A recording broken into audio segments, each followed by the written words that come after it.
तो बोलो जय सरस्वती माता। तो चलिए क्लास स्टार्ट करते हैं। क्लास 10th मैथ का सूत्र लाए हैं। सूत्र कौन सा चैप्टर है भैया? चैप्टर कौन सा है भैया? चैप्टर आपको बता दे रहे हैं भैया। चैप्टर आपको पता होगा क्योंकि दूसरा चैप्टर हम लोग पढ़ चुके थे। दूसरा चैप्टर जाके है देख लीजिएगा। और तीसरा चैप्टर का मोस्ट इंपोर्टेंट सूत्र लेके आ चुके हैं। मोस्ट इंपोर्टेंट सूत्र कौन सा सूत्र? मोस्ट एकदम 5 नंबर इस चैप्टर से आपको दे के जाएंगे। आप लेंगे, आप अच्छा से पढ़ेंगे तो आप 5 नंबर ले लेंगे। ठीक है, क्या करेंगे? 5 नंबर हमसे आप खरीद लेंगे। ठीक है, 5 नंबर खरीद लेंगे। ठीक है, 5 नंबर। ठीक है, तो क्या बताने थे? सूत्र, मोस्ट एकदम सूत्र बताने वाले हैं। कितने पॉइंट्स में? 4 पॉइंट्स में।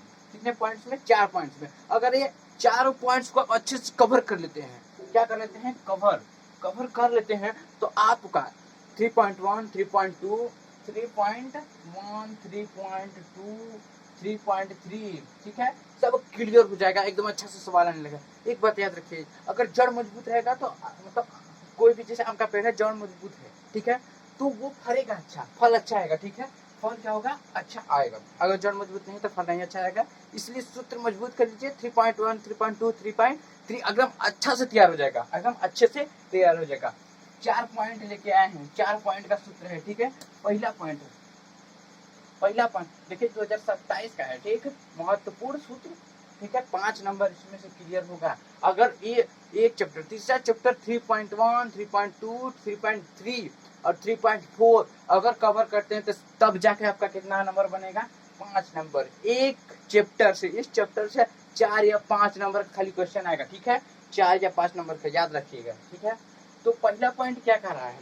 पहला पॉइंट क्या कह रहा है कि एक रैखिक युग्म को 2 विधियों द्वारा हल किया जा सकता है। कितने विधियों द्वारा? 2 विधियों द्वारा। एक रैखिक युग्म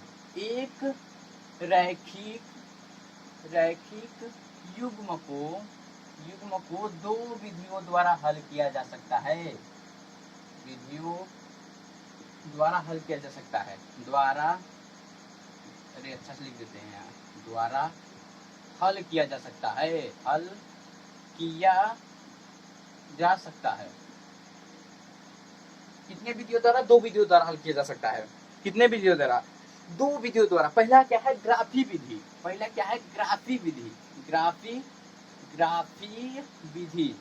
विधि। पहला क्या है? ग्राफी विधि। ग्राफी विधि क्या होता है? ग्राफी विधि आप जब चैप्टर पढ़ने स्टार्ट कर देंगे शुरू से, जब हम लोग क्या है कि ये सूत्र पढ़ लेंगे, सूत्र पढ़ने के बाद जब सिलेबस का प्रश्नावली 1.1 हल करने लगेंगे तब आपको समझ में आएगा ग्राफी विधि क्या होता है। ग्राफी विधि। ठीक है, और दूसरा क्या है? बीजगणितीय विधि।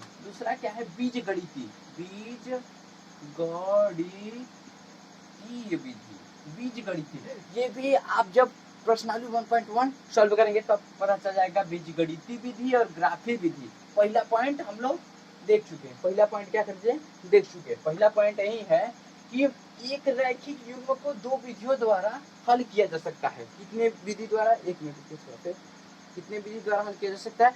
2 विधि। कितने विधि? पहला है ग्राफी विधि, ग्राफी विधि, और दूसरा क्या है? बीजगणितीय विधि। पहला पॉइंट हम लोग देख चुके हैं। दूसरा पॉइंट क्या कर रहा है? बीजगणितीय विधि। दूसरा पॉइंट क्या कर रहा है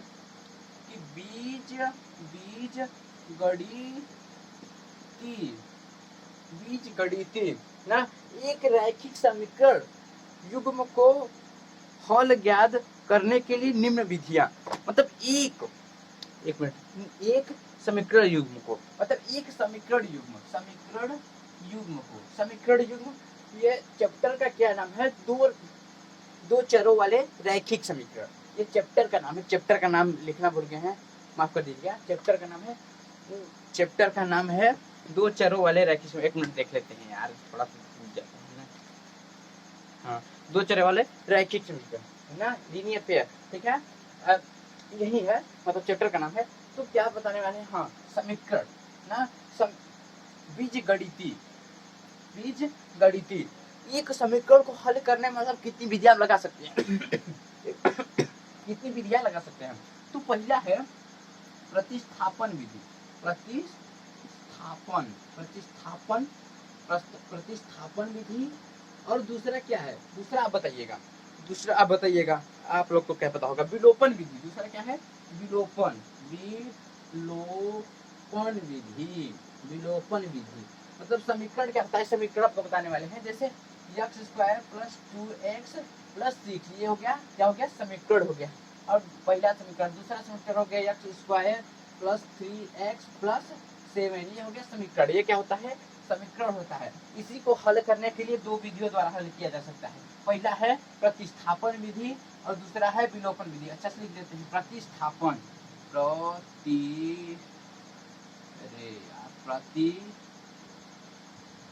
प्रतिस्थापन विधि। प्रतिस्थापन विधि समझ में नहीं आएगा, लेकिन पढ़ा देंगे समझ में आ जाएगा, ठीक है। दूसरा विलोपन विधि। एक समीकरण को दो विधियों द्वारा हल किया जा सकता है, प्रतिस्थापन विधि, विलोपन विधि। यही मेन है, इसी से 2 नंबर बनेगा, इसी से 2 नंबर बनेगा, इसी से आपका क्या 2 नंबर पक जाएगा, ठीक है। इतना सूत्र क्लियर हुआ, इतना सूत्र क्लियर हो गया होगा, ठीक है, इतना सूत्र तो क्लियर हो गया होगा। और अब मेन सूत्र की ओर चलते हैं, जिससे 3 नंबर आपको मिलने वाला है। कितने नंबर मिलने वाला है, 3 नंबर मिलने वाला है। कितने नंबर, 3 नंबर, 3 नंबर मिलेगा, बस इतना पढ़ने से, ठीक है। भैया क्या है, a1 by a2, a1 by a2, a1 by a2, ठीक है, b1 बाई b2, ठीक है। क्या दिया है, a1 by a2 does not equal to b1 by b2। इस स्थिति में रैखिक समीकरण युग्म संगत तथा अद्वितीय हल होता है। क्या होता है, संगत होता है। अगर ऐसा मतलब ऐसा साइन मतलब अगर सवाल सॉल्व करते हैं और ये आता है, अभी सवाल सॉल्व करेंगे जब चैप्टर में जाएंगे तभी आपको पता चलेगा, ठीक है। चैप्टर में जाएंगे तभी आपको पता चलेगा, ठीक है। इस स्थिति में रैखिक समीकरण इसे मतलब ऐसा आएगा, ठीक। अगर ऐसा आगे सवाल सॉल्व करते हैं, a1 by a2 does not equal to b1 by b2 आ गया, तो क्या होगा, संगत अद्वितीय हल होगा। क्या होगा, अद्वितीय हल। यही आप लिखेंगे, यही उत्तर होगा, ठीक है। अगर ऐसा आता है तो आप संगत लिखेंगे, अद्वितीय हल। जब हम लोग 1.12 सॉल्व करेंगे, इसी पे सब निर्भर है, 1.1 भी, 1.2 और 3.4 भी, अरे 1 पॉइंट करें, 3.1, 3.2, 3.4, इसी पे सब निर्भर करता है, ठीक है।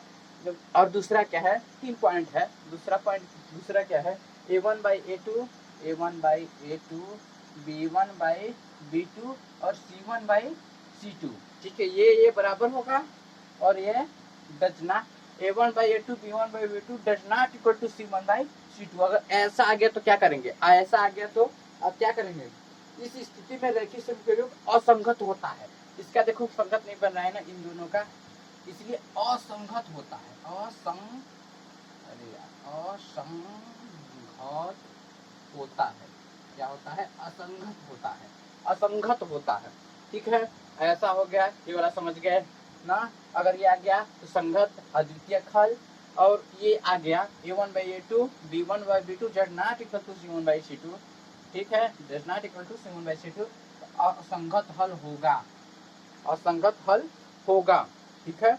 और तीसरा, अगर तीनों बराबर हो गया तो क्या करेंगे, a1 by a2, b1 by b2 और c1 बाई c2, तीनों बराबर हो गया, इक्वल हो गया, तो अब क्या करेंगे, क्या लिखेंगे, रैखिक समीकरण युग्म आश्रित संगत होता है। क्या लिख देंगे, संगत होता है, आश्रित संगत होता है, आश्रित संगत होता है, संगत होता है। आप लोग को पूरा सूत्र बता दिया गया है, इसी पे निर्भर है, 3.1, 3.2, 3.3, 3.4, इसी पे पूरा निर्भर है, ठीक है। इसी पे पूरा निर्भर मतलब जहाँ से सूत्र बताए हैं वहां से लेके यहाँ तक अगर आप सब समझ लेंगे, आप लोग समझ लेंगे तो खत्म, 3 चैप्टर खत्म। तो कल हम लोग क्या पढ़ने वाले हैं, 2 चैप्टर पढ़ लिए हैं, ठीक है, 2 चैप्टर पढ़ लिए हैं। कल क्या पढ़ने वाले हैं, कल पढ़ेंगे 3.1 का प्रश्नावली पढ़ने वाले हैं, ठीक है। 3.1 का प्रश्नावली, ठीक है।